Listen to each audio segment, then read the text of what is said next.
રાજકોટમાં 4 કરોડના ખર્ચે બનેલા નવનિર્મિત બ્રિજમાં પડ્યા ગાબડા. રેલવે વિભાગને જાણ કરી હોવાનું મહાનગરપાલિકાનું રટણ. રેલવે વિભાગ સાથે સંકલન કરીને નિવારણ કરવાની આપી ખાતરી.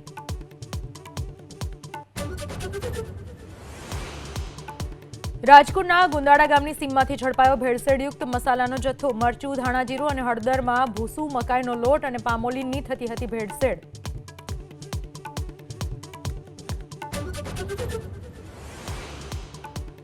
પાટણના સમી તાલુકાના વાવલ ગામે અનૈતિક સંબંધમાં પતિએ જ કરી પત્નીની હત્યા. પતિએ સમગ્ર હકીકતની જાણ શાળાને કરતા ફૂટી ગયો ભાંડો.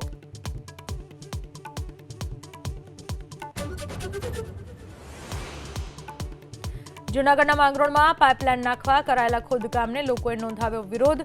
વારંવાર ખોદકામ કરતા હાલાકી ભોગવવી પડતી હોવાથી વિરોધ.